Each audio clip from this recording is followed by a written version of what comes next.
una parte importante de lo que voy a presentarles lo escribí en un libro que está publicado en París que se llama La emancipación de Kant a Deleuze. Entonces, algunas de las cosas que voy a presentar aquí están en ese libro, por eso también me permití no tener un texto hoy que voy a leer y voy a apoyarme en cosas que he dicho, que he escrito. Bueno, más allá de la atención que dedicamos a un pensador, en este caso a Deleuze, la atención que dedicamos a sus textos, me parece que la importancia de una filosofía y de una obra para la historia del pensamiento requiere que nosotros comparemos de una forma o de otra lo que esa obra trae con lo que fue traído por otras obras precedentes.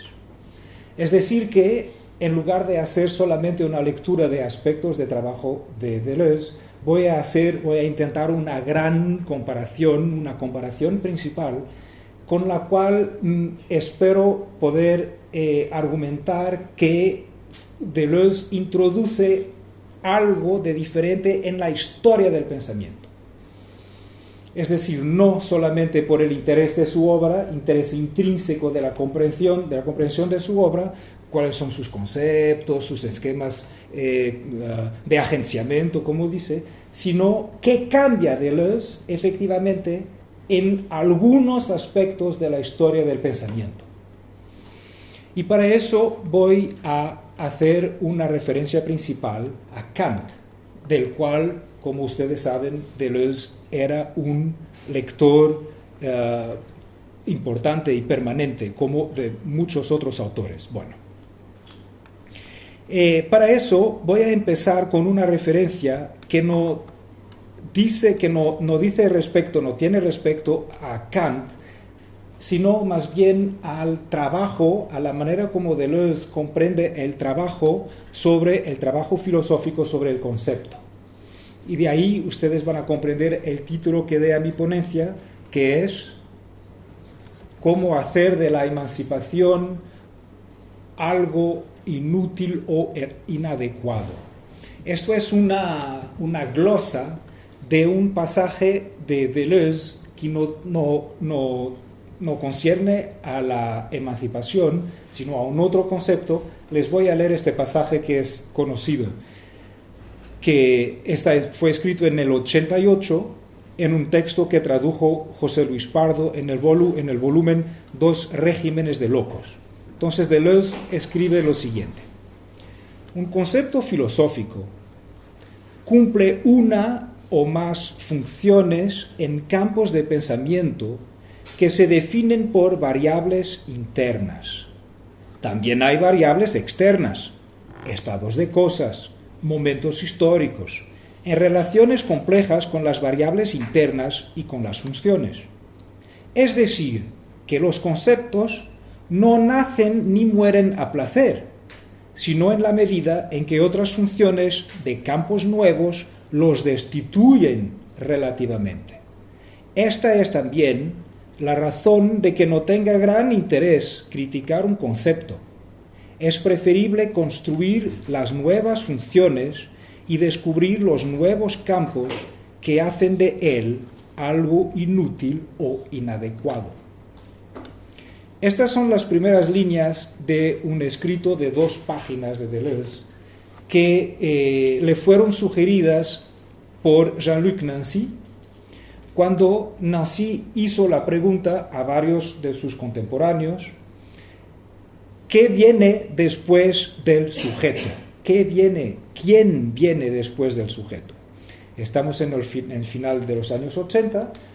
Hay un conjunto de filósofos que está preocupado en saber quién viene después del sujeto, es decir, después de las críticas del sujeto, ¿qué viene a reemplazar el sujeto? Y Deleuze contesta en 2 páginas, empezando por explicar que lo interesante no es debater un concepto que ya está siendo ultrapasado, sino más bien crear las condiciones para que otros conceptos aparezcan, que sean útiles y adecuados.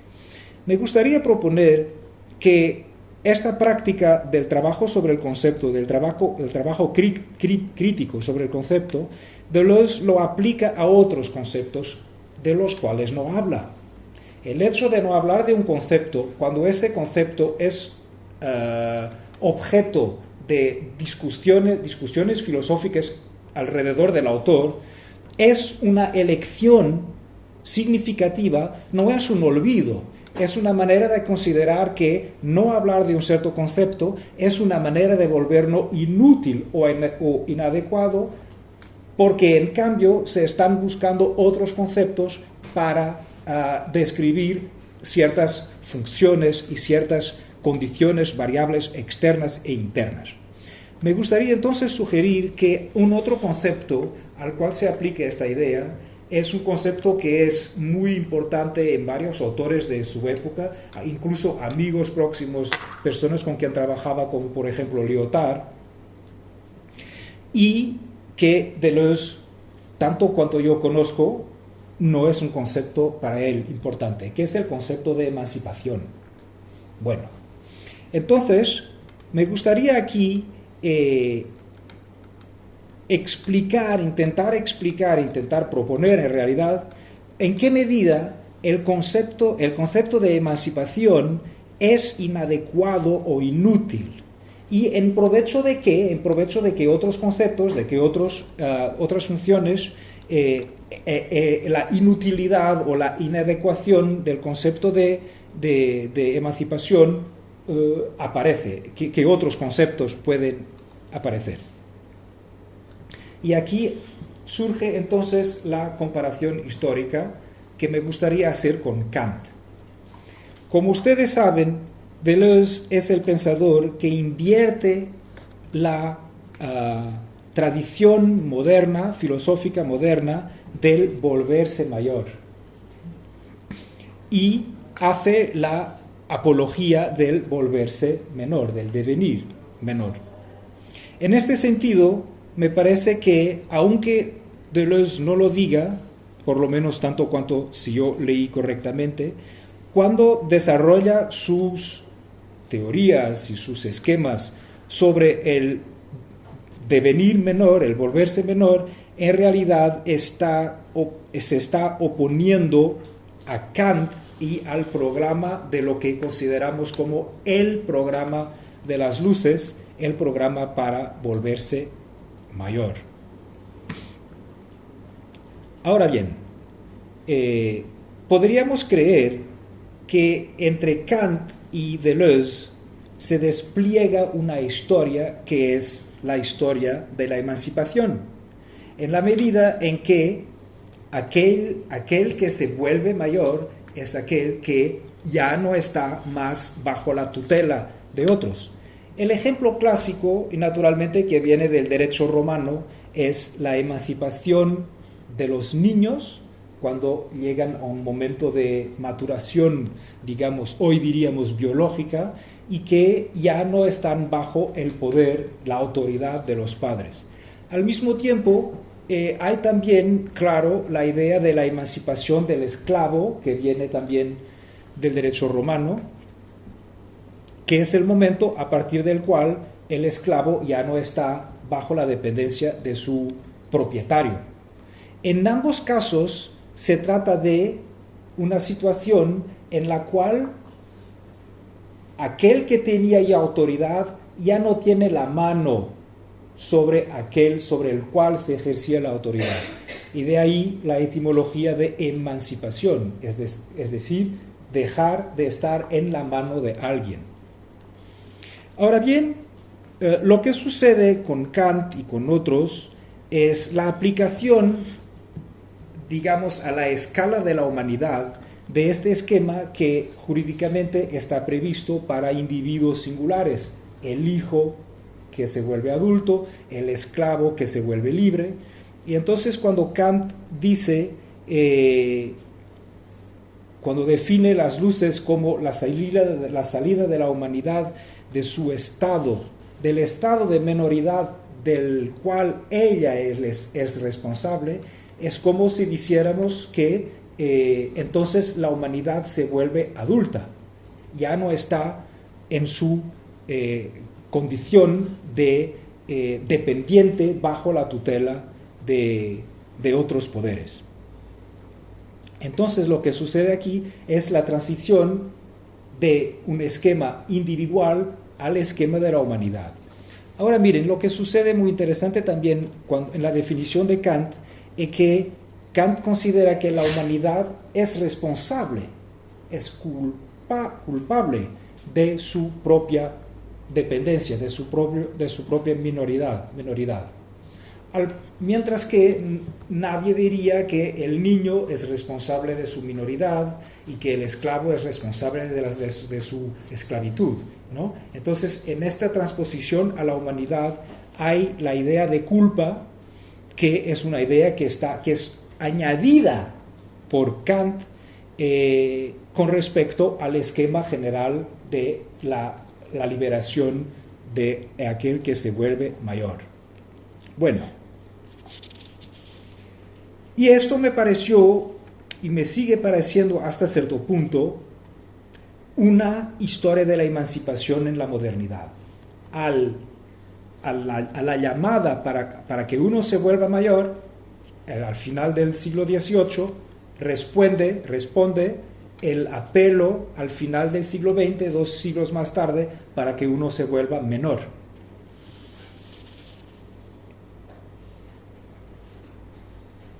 Ahora bien, ninguno de los dos autores habla de esto en términos de emancipación.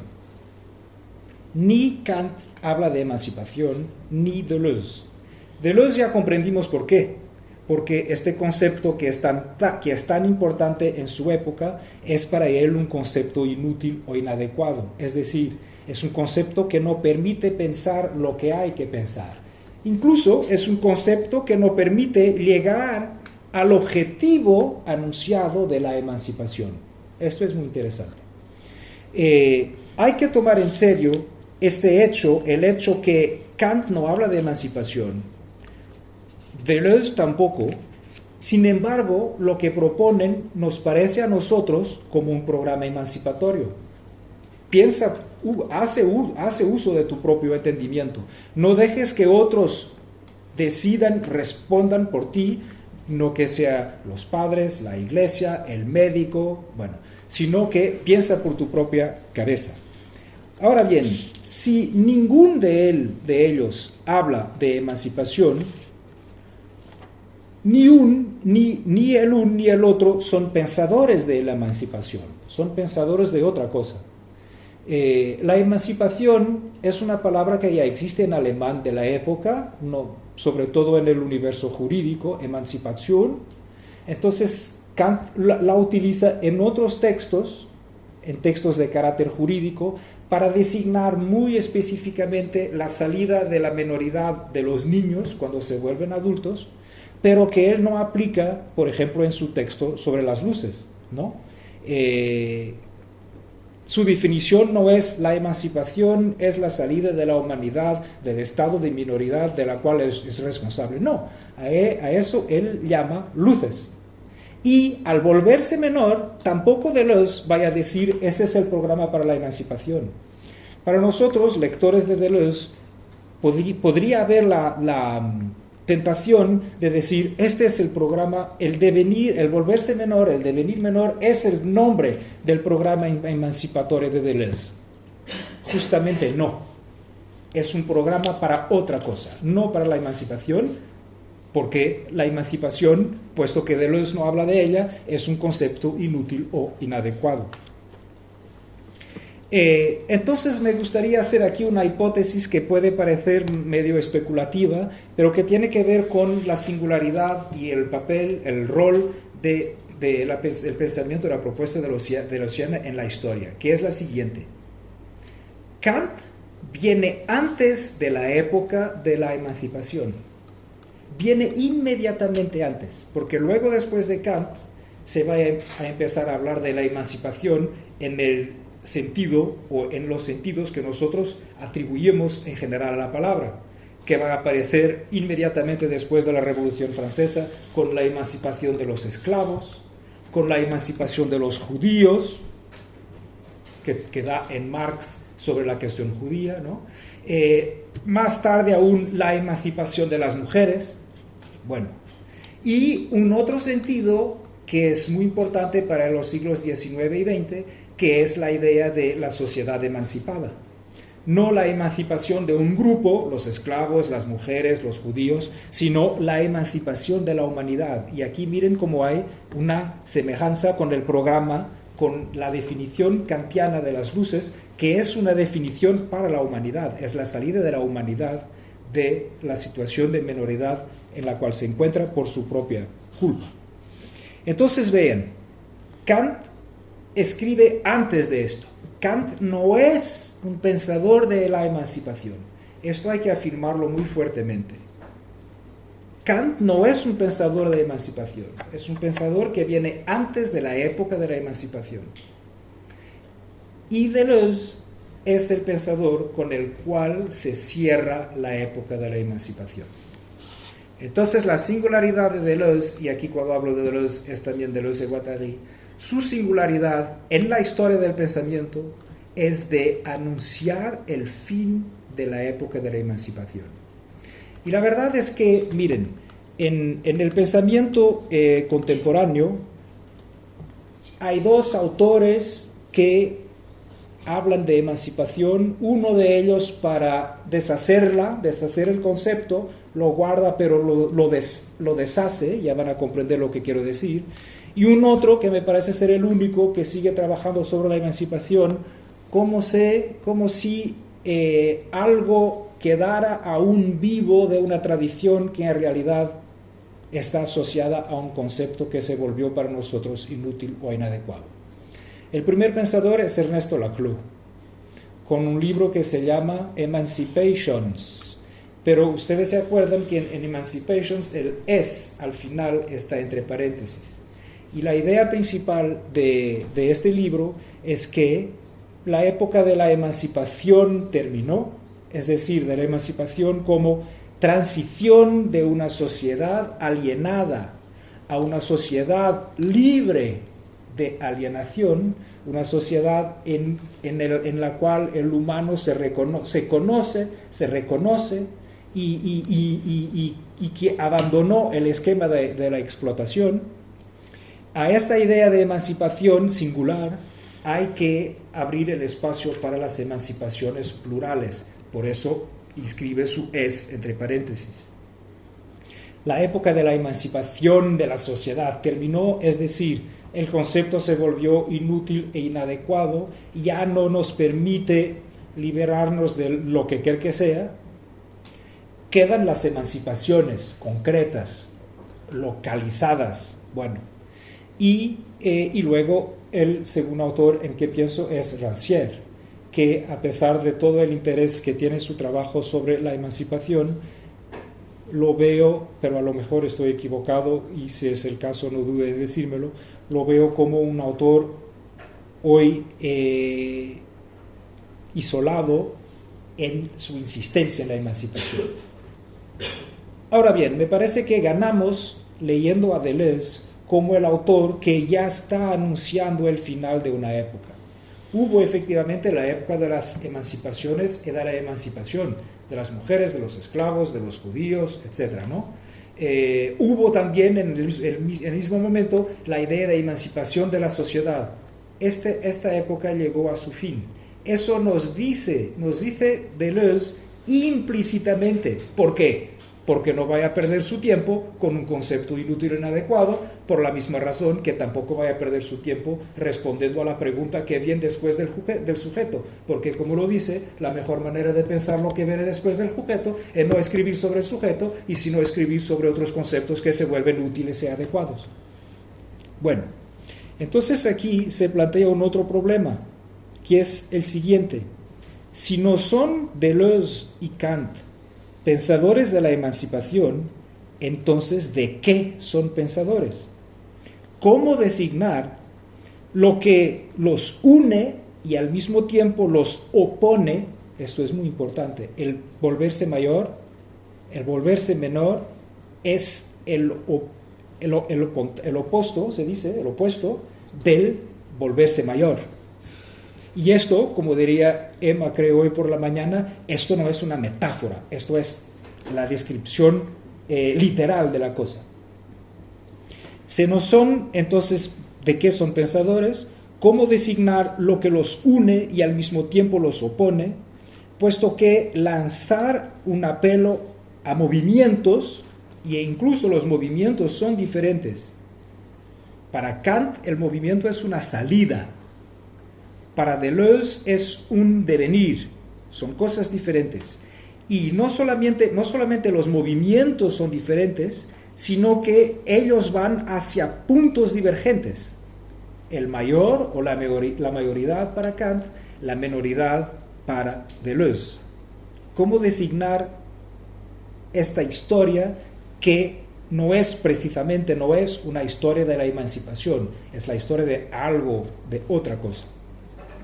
¿Y qué nos enseña todo esto con respecto a lo que hay que entender por emancipación? Es decir, teníamos una palabra con un concepto con una cierta extensión. Emancipación quería decir varias cosas. No solamente, ¿qué quiere decir emancipación? Yo voy a proponer 2 o 3 sentidos, a recordar 2 o 3 sentidos posibles. Un sentido es transición de la sociedad en general, del conjunto de la sociedad, transición de un estado de alienación a un estado libre de de los bloqueos, de los entraves de la alienación. Es una sociedad desalienada. Bueno, ese es un gran sentido de emancipación. El otro sentido, que no tiene relación inmediata, es la emancipación, es la adquisición de derechos iguales por aquellos que estaban privados de esos derechos. Por ejemplo, la emancipación de las mujeres es la obtención por las mujeres de derechos que pasan a ser consagrados en la ley y que eran no derechos, sino prerrogativas, privilegios de los hombres. La misma cosa sucede con la emancipación de los esclavos, con una diferencia importante. Es lo siguiente: cuando el esclavo se vuelve emancipado, el esclavo deja de existir. Lo que hay son personas libres. El propietario, ¿cómo dice? El maître, el esclavo, el maestro. El amo y el esclavo siguen existiendo, pero el primero ya no es amo y el segundo ya no es esclavo. Son los dos libres. Esta es una diferencia importante con la emancipación de las mujeres o con la emancipación de los judíos. Cuando los judíos se emancipan, es decir, cuando adquieren derechos de ciudadanía, siguen siendo judíos en su fe, en su descendencia familiar, ¿no? Y las mujeres que se emancipan siguen siendo mujeres y los hombres siguen siendo hombres, ¿no? Pero con la emancipación de los esclavos ya no hay amo, ya no hay esclavo. Entonces miren cómo incluso en la emancipación entendida como obtención de derechos iguales por personas que tenían derechos desiguales, hay también diferencias. Bueno, 2 sentidos de emancipación. Y luego el tercer sentido, que es el sentido jurídico del niño que se emancipa de sus padres porque llegó a una cierta edad, a una cierta maturidad. Bueno, este es un otro sentido, pero cuando esto es aplicado a la filosofía moderna, con Kant, y atraviesa hasta Deleuze, entonces vemos que esto no se llama emancipación. Yo no sé cómo se llama, no encontré un nombre, a lo mejor ustedes van a sugerirme un nombre, pero esto no es emancipación. Yo creía que era, por eso pude escribir un libro que se llama La emancipación de Kant y Deleuze. Hoy el libro tenía que tener un otro título, porque precisamente no es la emancipación. Entonces, el campo, la extensión del término de emancipación se redujo, porque hubo aquí un sentido que nosotros dábamos al término emancipación que emancipación perdió. Entonces, la pregunta es, una vez que la extensión de esta palabra se encuentra reducida, después que fue amputada, digamos así, de este significado, ¿qué queda exactamente de la emancipación? O cuáles son rigurosamente sus límites, o aún mejor, cuáles fueron históricamente los límites de emancipación que hoy ya es, y en la época de Deleuze ya lo era, un concepto inútil o inadecuado. Una idea complementaria. Si es verdad que Deleuze marca el final de la época de la emancipación, entendemos mejor por qué la palabra fue hasta hoy progresivamente abandonada. Incluso las luchas, por ejemplo, que son debatidas sobre, ¿cómo se dice?, la interseccionalidad y todos los temas afines, ustedes no ven la palabra emancipación como una palabra clave de esos movimientos. Intentan crear un otro lenguaje, como Deleuze ya intentaba recrear un otro lenguaje.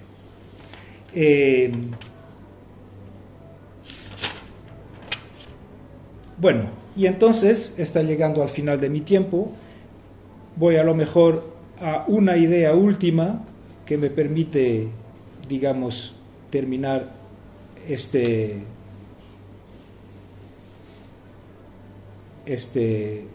esta presentación breve. Es que hay que afirmar la diferencia, la oposición entre el volverse mayor de Kant y el volverse menor de Deleuze y Guattari. No están diciendo la misma cosa con palabras diferentes. Yo creo que Deleuze está diciendo el contrario. Hace días, por preparación al Congreso, cuando uno está cansado, vaya a internet ver lo que hay, ¿no? Entonces yo fui a ver Deleuze, cursos de Deleuze, cómo hablar de Deleuze en Vincennes. Entonces uno de los cursos está hablando de la escuela, y dice, ustedes saben que cuando uno prende la televisión o cuando está en la escuela, cree que está recibiendo, que le están transmitiendo informaciones, pero no, le están dando órdenes. Cuando uno prende la televisión y les dan la información, aparentemente son información que están transmitiendo, pero le están dando órdenes. Y luego añade, cuando en la escuela el maestro dice, mira, así se dice, A, B, C, y así esto no es una información, no es como se dice hoy, no es la transmisión. Esta es la donación de órdenes. Bueno, y entonces yo creo que hay que tomar esto no como metáfora, sino como literal. Lo que Deleuze está diciendo es, en la escuela el maestro está dando órdenes a los niños, y de ahí el problema de saber, hay niños que comprenden e integran las órdenes, y entonces se vuelven buenos estudiantes, como nosotros, o entonces los niños no comprenden las órdenes, no pueden seguirlas y van a ser los malos estudiantes. Así categoriza el establecimiento de enseñanza de la cual nosotros somos producto y instrumento, ¿no? Así cualifica la estructura de enseñanza, la manera como los niños reciben o no reciben las órdenes. Y entonces Deleuze añade,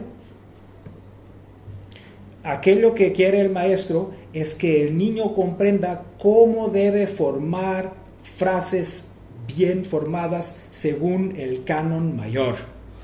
Entonces, esta idea que al final el profesor, como el maestro, como el periodista de la tele, lo que ellos están queriendo es que nosotros nos volvamos adultos. Es decir, seamos capaces por nosotros mismos de escribir frases claras que corresponden al orden de cómo se escriben frases claras y bien construidas. Esto es lo que Deleuze está criticando. Pero esto es en parte precisamente lo que Kant entiende por volverse mayor. Piensa por tu propia cabeza.